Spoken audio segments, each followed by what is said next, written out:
Bismillahirrahmanirrahim. Assalamualaikum warahmatullahi wabarakatuh.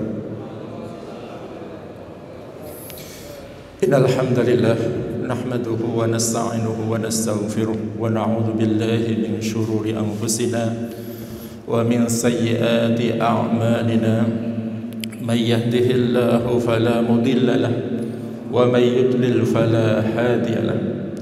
Ashhadu an la ilaha illallah wahdahu la syarika lah wa ashhadu anna Muhammadan abduhu wa rasuluhu la nabiyya ba'dah.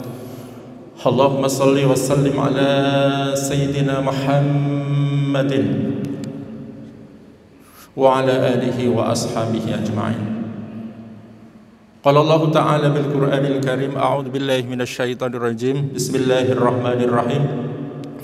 Ya ayyuhalladzina amanu ittaqullaha haqqa tuqatih wa la tamutunna illa wa antum muslimun. Shadaqallahul azim. Hadirin sidang jamaah salat subuh Masjid Al-Fajar yang sama-sama mengharapkan ridha Allah SWT. Alhamdulillah, pada kesempatan pagi ini Allah SWT memberikan kekuatan lahir dan batin kepada kita untuk dapat melangkahkan kaki kita menuju masjid yang kita cintai ini dalam rangka melaksanakan sholat subuh berjamaah. Mudah-mudahan Allah berkenan untuk menerima sholat subuh jamaah kita dan ibadah-ibadah yang lain insyaallah. Amin ya rabbal alamin. Salat dan salam semoga Allah limpahkan kepada Rasulullah Muhammad sallallahu alaihi wasallam, demikian juga kepada keluarganya, kepada sahabatnya dan kepada seluruh umatnya yang senantiasa istiqomah dalam berislam sampai akhir zaman. Mudah-mudahan termasuk kita semua insyaallah. Amin ya rabbal alamin. Hadirin sekalian, tadi imam kita sudah banyak berdoa untuk rekan-rekan kita, jamaah kita yang sakit. Ya, mudah-mudahan Allah berkenan untuk mengabulkan sehingga baik jamaah laki-laki maupun perempuan yang saat ini Allah telah uji dengan sakitnya, mudah-mudahan Allah segera angkat. Amin ya rabbal alamin.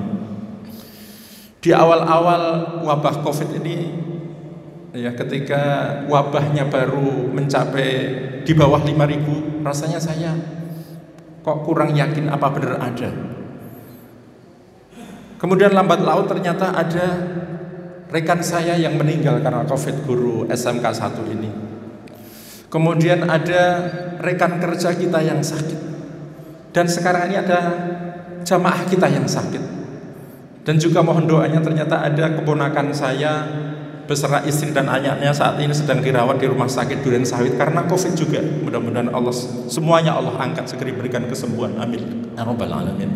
Jadi mudah-mudahan kita senantiasa berdoa kepada Allah SWT, ya, mudah-mudahan kita semua dihindarkan dari wabah ini dengan tetap menjaga ikhtiar kita, menjaga protokol kesehatan dengan senantiasa memakai masker.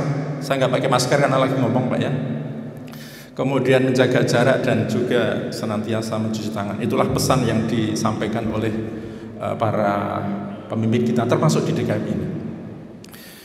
Hadirin sekalian, pada kesempatan pagi ini saya ingin menyampaikan sebuah nikmat Allah SWT yang harus kita syukuri. Alam naj'al lahu 'ain wa lisanan wa syafatain wa hadainahun najdain. Dalam surat Al-Balad, sungguh Allah telah memberikan kepadamu dua mata, wa lisanan wa syafatain, memberikan lisan dan dua buah bibir.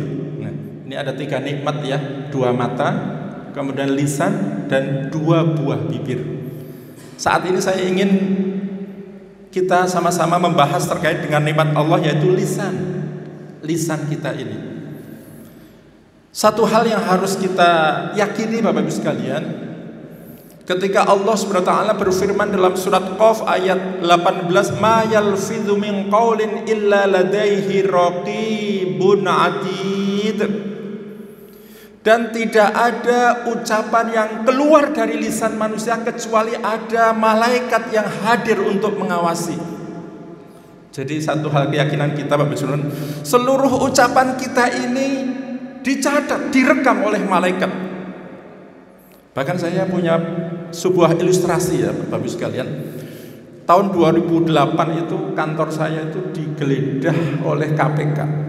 untuk membuktikan adanya penyimpangan atau korupsi di suatu bagian. Nah, salah satu yang disita oleh KPK itu adalah HP, Bapak Ibu sekalian, HP. Seluruh HP pejabat atau pegawai saat itu disita. Dan yang saat itu saya kaget, ternyata ada teknologi di KPK itu namanya HP itu di cloning. Sehingga ketika di cloning itu muncul di layar komputer seluruh pembicaraan waktu itu SMS ya, belum ada WA waktu itu ya. Seluruh SMS kepada siapa dan isinya apa bisa ditampilkan di layar komputer. Ini namanya metode cloning. Nah, saat itu saya heran saja. Wah, kok hebat banget ya. Ternyata apa yang kita SMS kepada siapa, kita menerima SMS dari siapa dan apa isinya, itu semua bisa ditampilkan di layar komputer. Kemudian dari ayat ini, ma yalfidhu min qaulin illa ladaihi raqibun atid. Demikian juga Allah SWT akan menampilkan rekaman seluruh ucapan kita sejak kita balik sampai kita diambil, kita wafat. Itu semuanya ada, Bapak Ibu sekalian. Sehingga ketika kita memahami ayat ini, mudah-mudahan kita senantiasa berusaha agar apa yang keluar dari lisan kita ini adalah suatu kebaikan. Maka ada beberapa hadis Rasulullah SAW yang mudah-mudahan sekali lagi memberikan sebuah kehati-hatian bagi kita untuk kita mengeluarkan kata-kata dari lisan kita.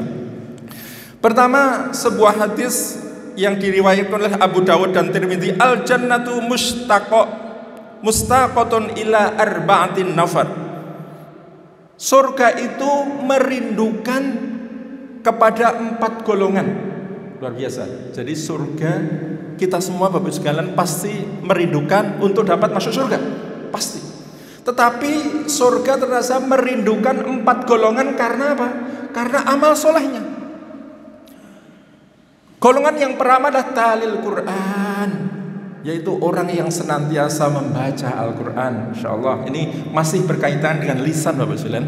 Salah satu pemanfaatan lisan itu adalah dengan tilawatul Quran, dan itu adalah salah satu golongan yang akan dirindukan oleh surga. Kemudian yang kedua adalah wahafidil lisan, orang yang dapat memelihara lisannya. Kemudian wa mut'imil ji'an, orang yang memberikan makan kepada orang yang lapar. Ini tadi sebelum subuh saya nge-share sebuah kegiatan rekan-rekan kita di Rawacitra, Bapak Sekalian. Dan itu kegiatan itu dilakukan di pinggir jalan. Kalau yang sifatnya sodakoh di dalam masjid, di masjid maksudnya ya, di masjid ba'da Jumat terutama, itu sudah banyak dilakukan oleh pengurus masjid DKM. Tetapi mungkin ini satu terobosan baru dalam rangka melaksanakan hadis ini, memberikan makan kepada orang yang lapar adalah menyediakan makanan di pinggir jalan yang bersumber dari para donatur siapapun yang akan menaruh makanankah, buah atau minuman atau ini mungkin juga barangkali satu hal yang baik ya Pak Presiden. Mungkin mudah-mudahan atas nama DKM atau RT atau RW bisa meniru hal seperti itu. Kemudian yang ketiga, wasaimin fi syahri Ramadan, yaitu orang yang berpuasa di bulan Ramadan. Dan insya Allah ini pun sudah kita lakukan, insya Allah. Itu ternyata salah satu golongan yang dirindukan oleh surga adalah wahafidil lisan, yang dapat memelihara lisan. Kemudian yang kedua Bapak Ibu sekalian, ada sebuah jaminan dari Rasulullah, mayyat mamnali, barang siapa yang dapat menjamin kepadaku, kata Rasulullah, ma baina lihyaihi, yaitu dapat menjaga apa yang ada di antara kedua janggutnya, maksudnya lisan. Kemudian wa ma rijlain, dan di antara dua kakinya, yaitu kemaluan. Maka atmamna lahu al-jannah, maka aku jamin baginya adalah surga. Jadi salah satu hal yang harus kita jaga ya, agar Rasulullah menjamin untuk kita surga adalah yaitu kita menjaga, yaitu wa ma bainalih, ya ini kita menjaga antara dua janggut kita, yaitu lisan kita. Kemudian Bapak Ibu sekalian, sebuah hadis dalam kitab Arba'in Nawawi hadis yang ke-15. Ini mudah-mudahan udah dibahas oleh Ustaz kita belum ya? Hadis yang ke-15. An Abi Hurairah radhiyallahu anna Rasulullah sallallahu alaihi wasallam qol. Dari Abi Hurairah radhiyallahu sesungguhnya Rasulullah sallallahu alaihi wasallam bersabda, "Man kana yu'minu billahi wal yaumil akhir falyaqul khairan aw liyasmut. Man kana yu'minu billahi wal yaumil akhir falyaqul jarahu. Man kana yu'minu billahi wal yaumil akhir falyukrim." Oh tadi ya, ulang lagi ya. Man kana yu'minu billahi wal yaumil akhir falyaqul khairan aw liyasmut. Man kana yu'minu billahi wal yaumil akhir falyukrim jarahu. Man kana yu'minu billahi wal yaumil akhir falyukrim dhaifa. Barang siapa yang beriman kepada Allah dan hari akhir, ini bukti keimanan kita kepada Allah dan hari akhir Bapak Ibu sekalian adalah falyakul khairan aw liyasmut. Kita bicara baik atau diam, menahan diri dari berkata yang tidak baik. Jadi sekali lagi, falyakul khairan aw liyasmut. Kemudian man kana yu'minu billahi wal yaumil akhir falyukrim jarahu. Barang siapa yang beriman kepada Allah dan hari akhir, hendaklah dia memuliakan tetangga. Man kana yu'minu billahi wal yaumil akhir falyukrim dhaifa. Barang siapa yang beriman kepada Allah dan hari akhir, hendaklah dia memuliakan tamu. Yang berkaitan dengan bahasan kita adalah falyakul khairan aw liyasmut. Hendaklah kita berkata baik atau diam. Diam dalam rangka untuk menahan diri dari perkataan yang tidak baik. Hadirin sekalian, sekarang kata-kata kita ini bisa diwakili oleh jari kita, ya. Kalau dulu istilahnya mulutmu harimau, sekarang ada kata-kata apa, Pak? Ya, jari ini ada menentukan karena akan mewakili kita di medsos, di WhatsApp, di Twitter, di Facebook dan sebagainya. Nah, sekarang yang mewakili kita selain lisan kita adalah jari kita. Maka sebuah pesan dari Imam Syafi'i, Bapak Ibu sekalian, apa pesannya? Apabila seorang ingin bicara maka hendaklah dia berpikir dulu. Ya. Bila jelas maslahatnya, berbicaralah. Jadi kalau jelas maslahatnya, berbicaralah. Sekali lagi ini pesan dari Imam Syafi'i, Bapak Ibu sekalian, saya hanya membacakan saja. Dan jika engkau ragu, maka tahanlah untuk berbicara hingga nampak maslahatnya. Artinya luar biasa Bapak Ibu sekalian, nasihat dari ulama kita ini, ketika kita bicara pun itu harus berpikir, bicara kita ini ada manfaatnya atau enggak, baik atau enggak. Atau ketika ingin bicara atau menulis di status kita, WhatsApp kita, Facebook kita, adakah yang tersinggung? Adakah yang tersakiti? Adakah yang merasa tidak enak? Ini sesuatu yang semestinya kita fikirkan. Ini sekali lagi nasihat Imam Syafi'i. Jadi ketika ingin menulis di WhatsApp, komen gitu kira-kira ada manfaatnya. Atau mungkin saya ingin dijelaskan, nanti silahkan japri. Kira-kira manfaatnya Bapak, kalaupun ada yang posting wanita, baik itu pakai jilbab ataupun tidak pakai jilbab, itu manfaatnya apa? Kalau nanti ada manfaatnya, tolong saya dikasih tahu Bapak Ibu sekalian. Saya akan meniru kalau itu ada kebaikan di sana. Atau ada kata-kata yang kira-kira bisa menimbulkan perpecahan. Nah, ini sekali lagi nasihat Imam Syafi'i ini merupakan satu hal yang patut untuk kita rasakan dalam kita berbicara atau kita bermedsos, kira-kira begitu. Kemudian Bapak Ibu sekalian, di dalam ayat Al-Quran kita tidak menemukan satu kata pun yang memperbolehkan kita untuk kita berbicara yang tidak baik atau mencela kepada siapapun, hatta kepada orang yang sangat-sangat jahat dalam pandangan Allah SWT. Ini ada sebuah kisah dalam surat yang Allah sebutkan dalam surat Toha mulai ayat 42 dan 43. Idhaba ila fir'auna innahu tagha. Perintah kepada Nabi Harun dan Nabi Musa, idhaba ila fir'auna, pergilah engkau kepada Fir'aun, temui Fir'aun, sesungguhnya dia adalah tagha, dia adalah orang yang sangat melampaui batas, kebangetan kata orang Betawi. Betawi pada Jawa ya. Kebangetan. Kenapa? Nah, ini dosa-dosa Fir'aun yang disebutkan dalam ayat saya mengatakan yuqattiluna abna'ahum wa yastahyuna nisa'ahum. Dia membunuh bayi laki-laki dan membiarkan bayi perempuan. Kemudian yang kedua dosanya adalah mengatakan ana rabbukumul a'la. Aku adalah Tuhanmu yang paling tinggi. Seorang manusia yang mengklaim dirinya sebagai Tuhan. Ini adalah sebuah kejahatan yang sangat-sangat luar biasa. Jadi Fir'aun saja yang begitu jahatnya, apa perintah Allah kepada Nabi Musa dan Harun? Faqula lahu qawlan layyinan la'allahu yatadzakkaru aw yakhsha. Maka ucapkanlah, berkatalah kepada Fir'aun itu qawlan layyina, perkataan yang lemah lembut, agar mereka itu sadar dan agar mereka itu takut. Jadi perhatikan Bapak sekalian, kepada manusia yang sangat jahat saja perintahnya qaulal layyinah. Kita diperintahkan untuk berkata yang lemah lembut Bapak sekalian. Ini satu pelajaran, sehingga dalam pergaulan kita dalam hidup ini mari kita berusaha agar perkataan yang kita keluarkan adalah perkataan yang baik. Nanti apa contohnya? Nanti ada disebutkan dalam surat An-Nisa ayat 14. Nanti kita bahas belakangan. Kemudian yang selanjutnya perintah yang dengan ungkapan yang lain, misalnya dalam surat Al-Baqarah ayat 73. Wa idz akhadna mitsaqa bani Israila la ta'buduna illallaha wa bil walidaini ihsana wa dzil qurba wal yatama wal masakini wa qulu lin-nasi husna wa aqimus salata wa atuz zakah tsumma tawallaitum illa qalilan minkum wa antum mu'ridun. Dan Allah telah memberikan perintah kepada Bani Israel itu, alla ta'budu illallah wa bil walidain ihsana. Hendaklah engkau menyembah kepada Allah dan jangan musyrik.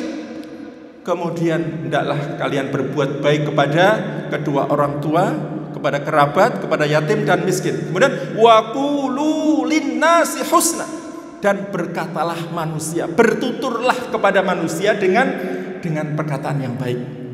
Jadi wa qulu linnasi husna. Jadi ini perintahnya ya Bapak Ibu sekalian, kaitan dengan kita adalah kita diperintahkan untuk berkata yang baik.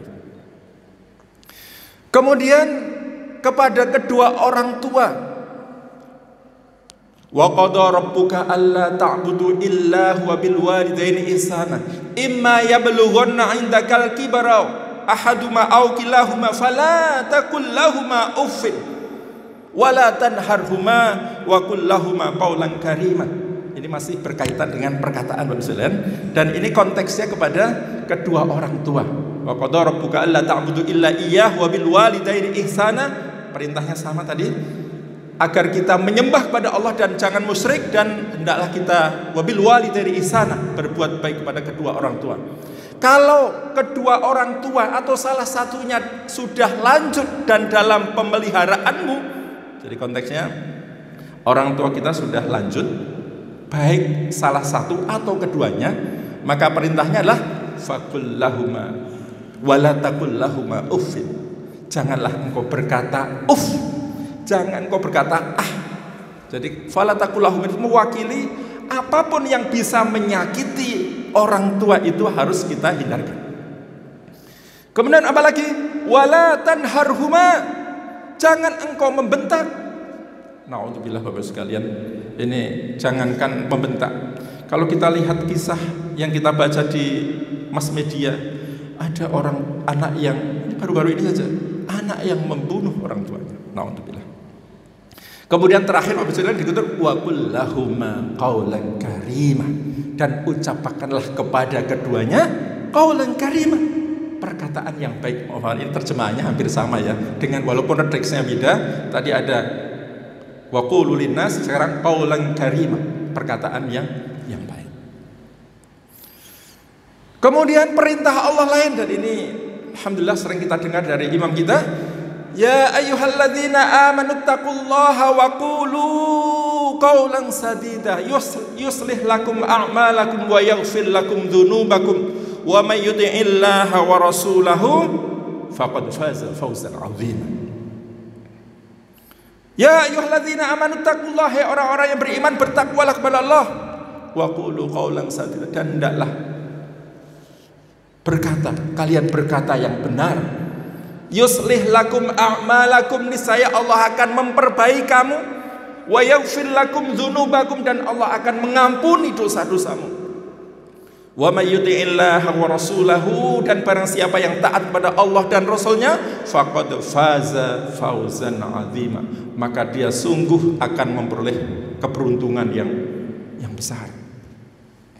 Jadi tadi ada lagi qaulam maisura, masih dalam surat Isra ya tadi. Qaulam maisura itu diterjemahkan juga kata-kata yang lemah lembut.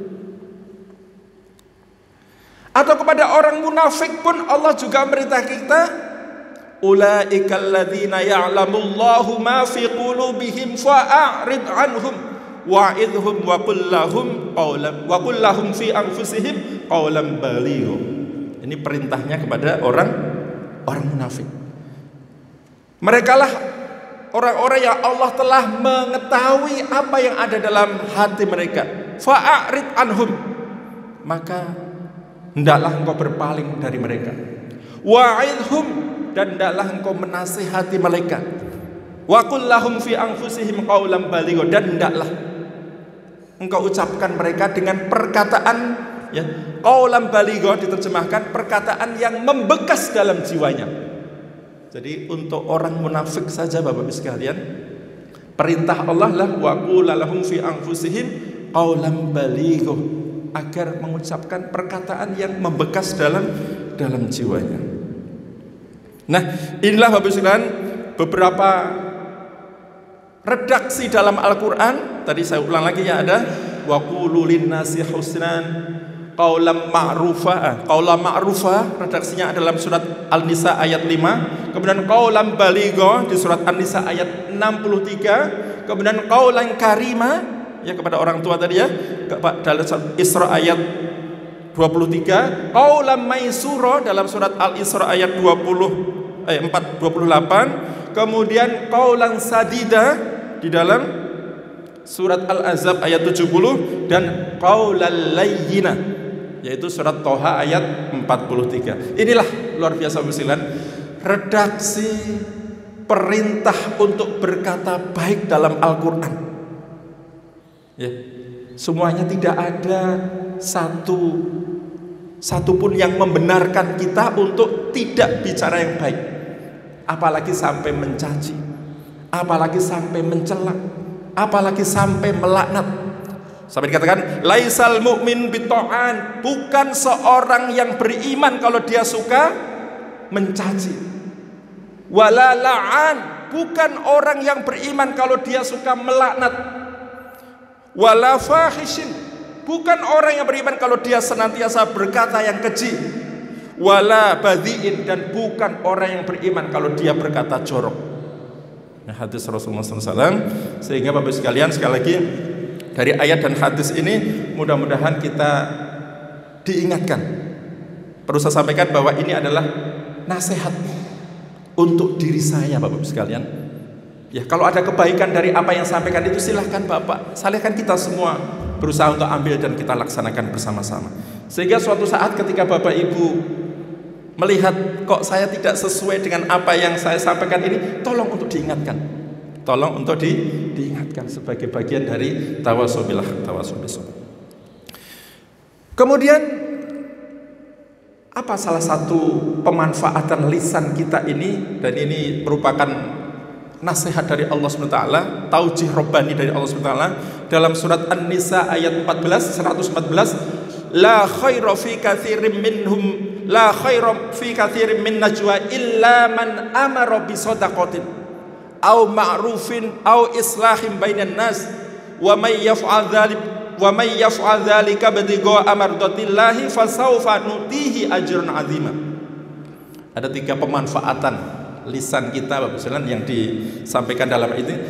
La khaira fi katsirin min najwa, tidak ada kebaikan dari pembicaraan mereka, illa man amara bi shadaqatin, kecuali pembicaraan dalam rangka memerintahkan untuk bersedekah.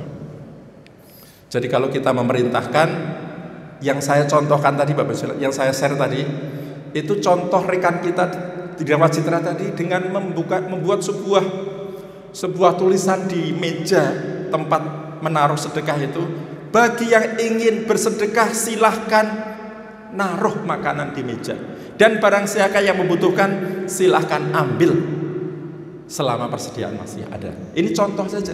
Jadi contoh untuk yaitu memerintahkan dalam rangka bersedekah. Kemudian yaitu selanjutnya adalah dalam rangka untuk memerintahkan kebaikan. Luar biasa begini kalau kita perhatikan perintah Allah ini, di samping lisan kita dimanfaatkan untuk kita mengingatkan, memerintahkan agar bersedekah, juga memperingatkan atau memerintahkan untuk berbuat baik. Nah, jadi berbuat baik. Jadi sudahkah kita habis bilang ini?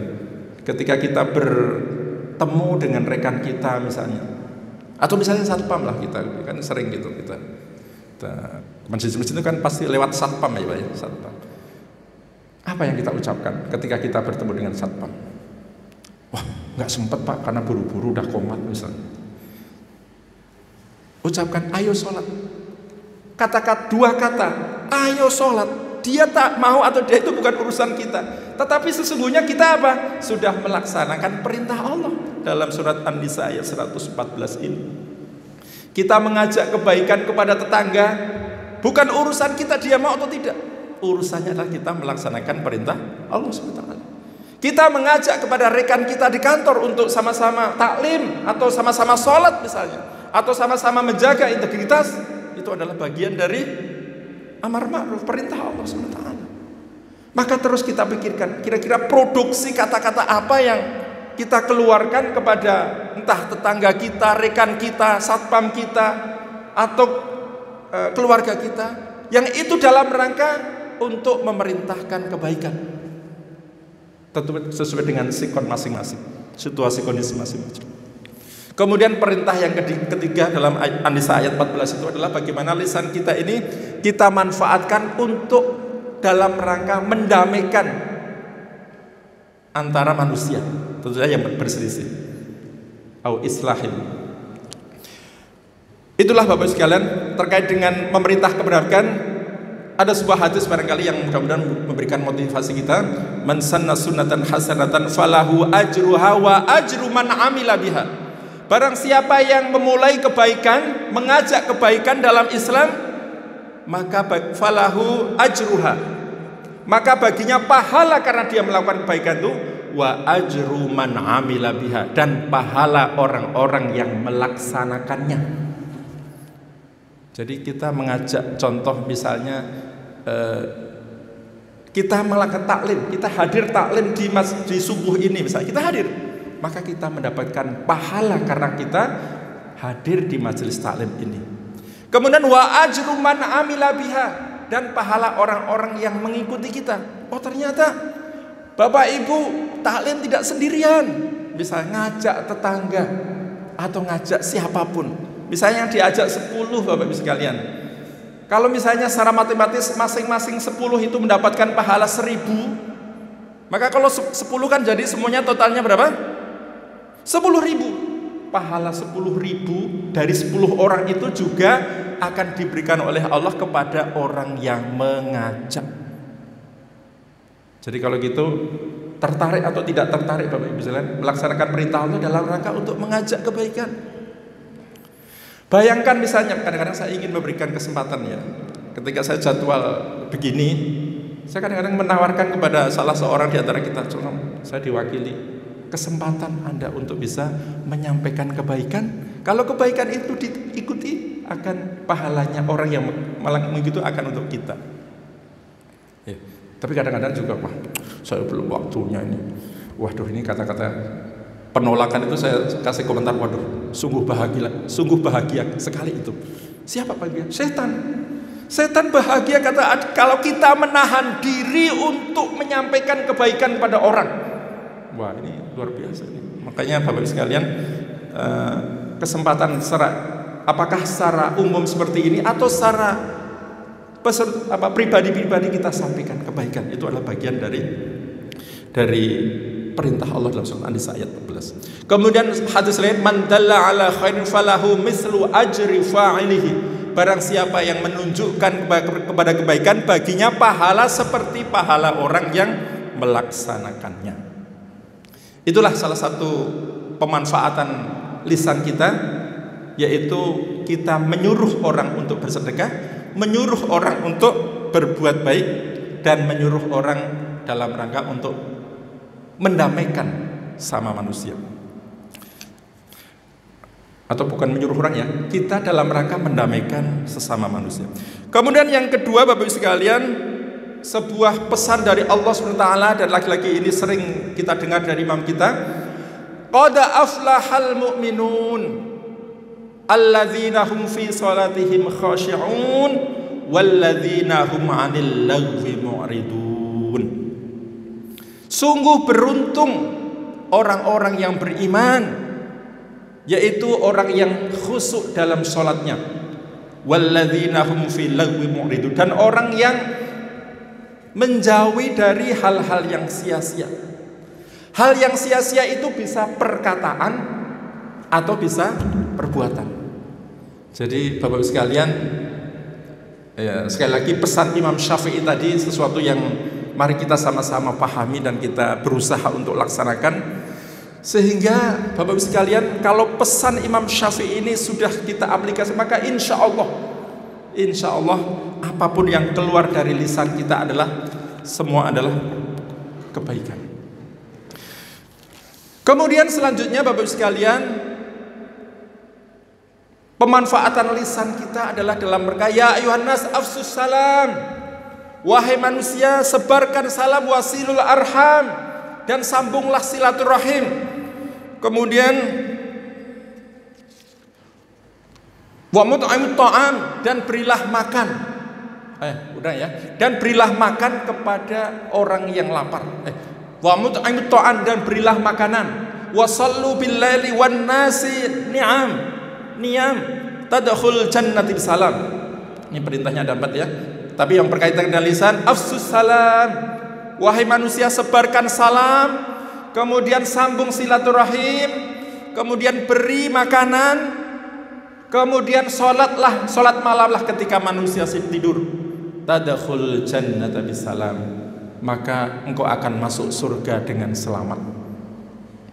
Bapak Ibu sekalian, inilah satu kebiasaan yang harus keluar dari lisan kita, adalah afsus salam, memberikan salam.